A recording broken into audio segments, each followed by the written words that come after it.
Hello friends and my lovely viewers. Welcome back to the channel of Neon Safe. Today we will check out the brand new clan of Bloodline. Let's get started.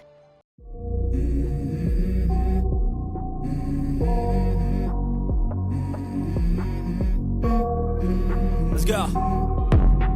I wake up to a little bit of drool on my pillow, feel like it's gonna be a bad day. I'm tired of shit. I honestly wish and hope for a clan capable enough to oppose our guardians.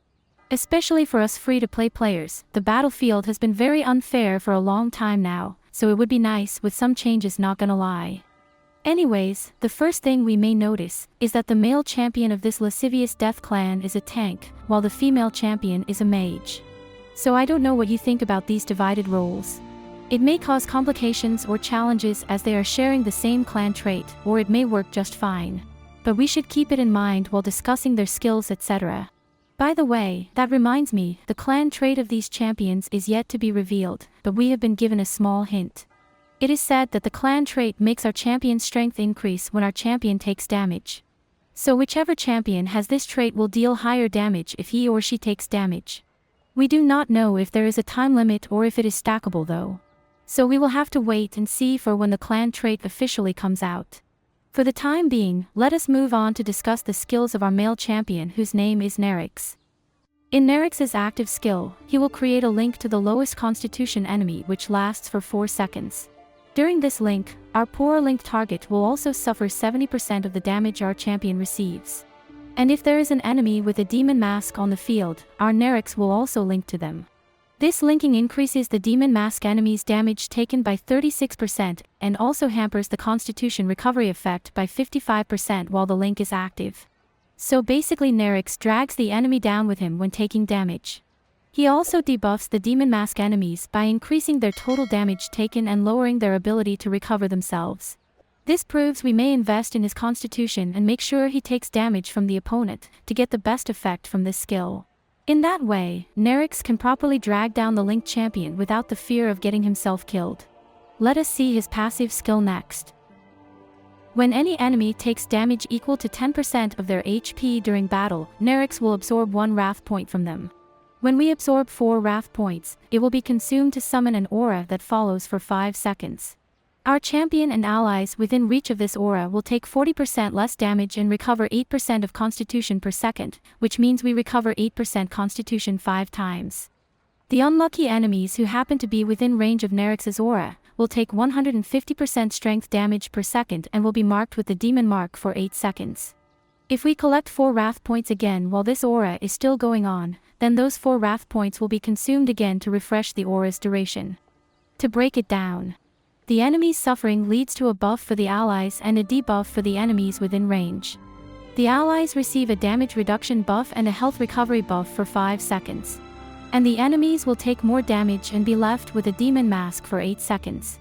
We also have to keep in mind the effects our active skill has on demon masked enemies. That is another great addition to it, you know. Anyways, this skill looks like an average passive skill in my opinion. I like the fact that the enemy within his aura will take 150% damage a total of 8 times. It may add up to a decent amount in the end, especially if there are multiple enemies near him. So even though Nerix is mainly a tank champion, he deals damage as well. I feel like we may greatly benefit from his 40% less damage buff too. As long as our team stays within reach of his aura, this effect may keep the allies from dying too soon. This being said and all, it is time for his ultimate skill. Nerix charges forward for 2 seconds and deals 200% strength damage to enemies in range. He also adds extra damage equal to 150% of the damage taken during the 2-second lasting charge forward. The extra damage has a 2000% strength limit. While this skill is active, Nerix is immune to both death and control. If the enemy he struck with this skill happened to have a death mask, our champion will recover 30% of the constitution from the damage dealt by this skill. And the enemy's damage dealt will also be reduced by 30% for the next 4 seconds.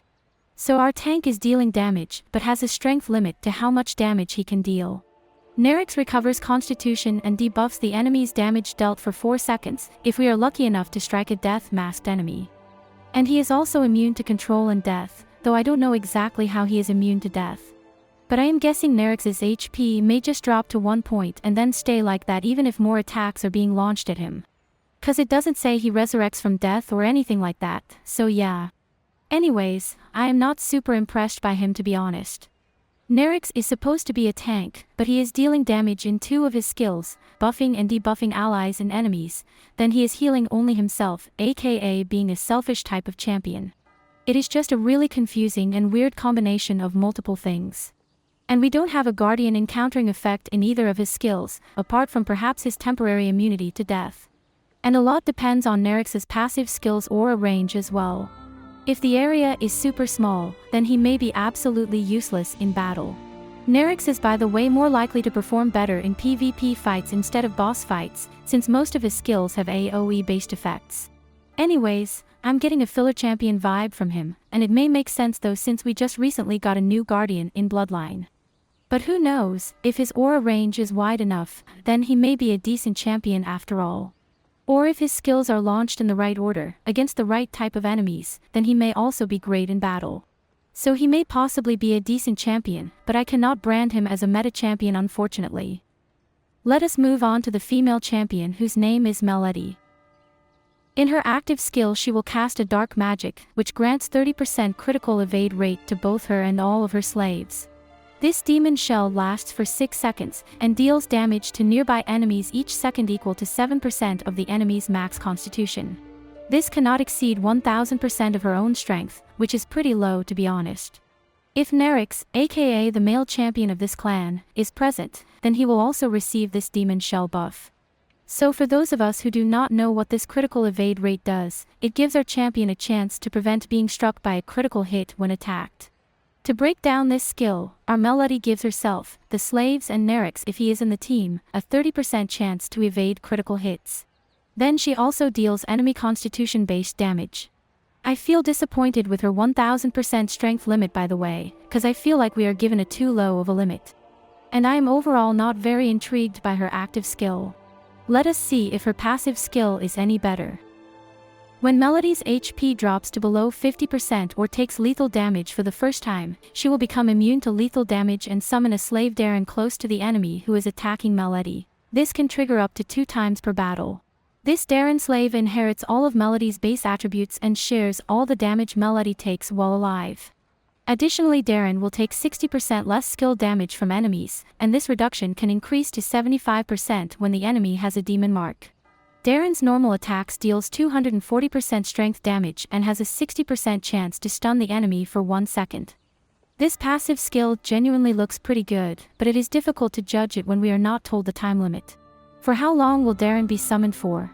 Is it until he dies, or is it for a limited time? The damage of Darren's normal attacks look really high as well. And whatever attributes our Meledi champion has, will be Darren's attributes. So I am guessing, if we invest in more strength and higher attack speed, then Darren will launch stronger and faster normal attacks as well. I would honestly love to try out this champion just to see how her passive skill works. To sum it up though, when certain requirements are met, Meledi summons a slave to deal damage for her. The slave is partially protected from the harm of the enemies and also shares the damage with our Meledi champion. Anyways, we still have one more skill left. Let's see her ultimate skill. She will make a random back row enemy into her slave, and add a 7 seconds lasting demon mark to him or her. The slave shares 60% of the damage Meledi receives but cannot recover energy. The damage dealt increases by 40% and the attack speed increases by 100%. The slave will use normal attacks to strike their own allies. So basically the slave shares some of Meledi's damage taken. Then the slave is forced to attack its own allies with a 40% increase in damage dealt and a 100% attack speed. She literally turns the enemy against their own team, and it can be really powerful if that specific enemy happens to be a guardian. It may not be completely counteractive against the guardians of Bloodline, but at least it does something if luck is on our side. This slavery also lasts for 7 seconds, which is a decent amount of time to keep the enemy occupied with sabotaging its own team. I honestly feel more interested in the female, but at the same time I kinda believe the male to be slightly better than her. It is hard to tell though, since there are some loopholes and all. Oh, another thing that concerns me about this clan is their dependency on each other. As we can see, they both are able to create demon marks and they both have buffs surrounding it. So simply put, these champions are unfortunately linked to each other. I honestly am completely against that idea, since we would need both of them in our team to fully use their potential. And quite frankly, that would be expensive in terms of resources. It is also very unlucky if they are not as great as we were hoping for, and if we figure that out when it is too late. So, in my own personal opinion, would not gamble my resources on this clan. I suggest we instead wait for a meta clan to appear, or some champion capable enough to take down a guardian. Anyways, this is just my own personal opinion and thoughts on the matter. So if you disagree with me on this, I completely understand. We can summon for this clan if we want to, or we can skip it this time. It is up to each and one of us what we want to do in Bloodline. With that all being said and done, I think we have covered most of the topic. If you have any questions or anything you would like to share with us, feel free to comment below. We highly appreciate your support and contribution. Thank you so much for watching today's video, and we will see you in the next one. Take care, stay foxy, adios, bye.